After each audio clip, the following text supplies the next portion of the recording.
देखिए, अल्पसंख्यक भी इस देश का नागरिक है, और अल्पसंख्यक का मतलब सिर्फ मुसलमान नहीं है। उसमें बौद्ध भी हैं, उसमें सिख भी हैं, उसमें ईसाई भी हैं, पारसी भी हैं, जैन भी हैं, मुसलमान भी हैं। तो भाजपा जो ट्विस्ट करना चाहती है, उससे अलग हटके हमने कहा है कि हम अल्पसंख्यकों को संविधान के अनुच्छेद में जो उनके मौलिक अधिकार हैं उसको सुरक्षित रखेंगे, मौलाना आजाद नेशनल फेलोशिप को बहाल करेंगे, शिक्षा पर ध्यान देंगे, मुख्य धारा में लाने का प्रयास करेंगे।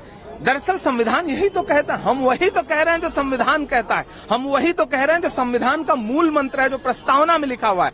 तो भारतीय जनता पार्टी सबका साथ सबका विकास का दावा करती है और मुख्तार अब्बास नकवी, एमजे अकबर और सैयद जफर इस्लाम को उठा के डस्टबिन में डाल देती है।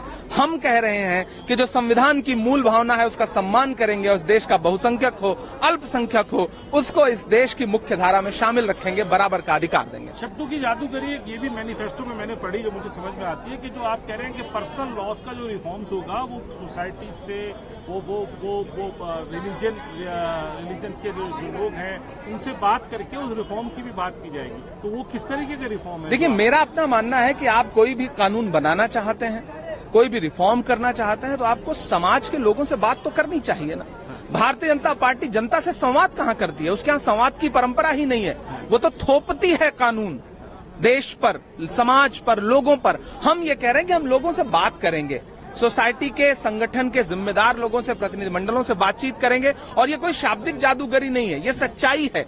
कांग्रेस हमेशा से देश की जनता की आवाज सुनती रही है, हम सुनेंगे लोगों की आवाज, वो किसी भी वर्ग के हों, किसी भी समाज के हों, किसी भी धर्म के हों, हम सबकी आवाज सुनेंगे, आवाज सुन करके उसे इम्प्लीमेंट करेंगे, और मुझे लगता है यही संविधान भी कहता है। प्रधानमंत्री ने कल ये भी कहा कि सीए को लेके, नागरिकता को लेकर जो भ्रम फैला रही है अपोजिशन, उसके भ्रम में ना आए, किसी की नागरिकता जाने वाली नहीं है। प्रधानमंत्री जी दरअसल झूठ बोलते हैं। पिछले प्रधानमंत्री जी के 10 साल के शासनकाल में, यानी कि भाजपा के शासनकाल में 12,491 शायद इतने लोगों ने भारत की नागरिकता छोड़ी है पिछले 10 साल में।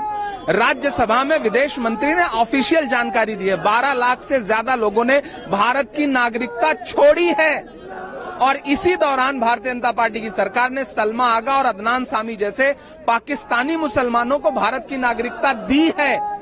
तो भाजपा सीए के नाम पर जो एक नैरेटिव बनाना चाहती है, उसे इस देश के आम जनमानस को समझना पड़ेगा। मोदी जी, शब्दों से खेलना बंद करिए। आपकी मंशा अगर किसी को नागरिकता देने की है तो वो पहले से कानून है देश में, लेकिन आप एक कानून ला करके जिसमें धार्मिक तौर पे विभेद करते हैं आप, और फिर उससे शाब्दिक जादूगरी बनाना चाहते हैं ताकि आपका वोटर खुश हो सके। तो झूठ बोलना बंद करिए, धोखा देना बंद करिए। जो देश के 12.5 लाख लोग 10 साल में नागरिकता छोड़ रहे हैं, पहले उन्हें वापस लाइए। लेटेस्ट खबरों के लिए देखते रहिए MUZ न्यूज, और ताज़ा अपडेट पाने के लिए चैनल सब्सक्राइब करना ना भूलें।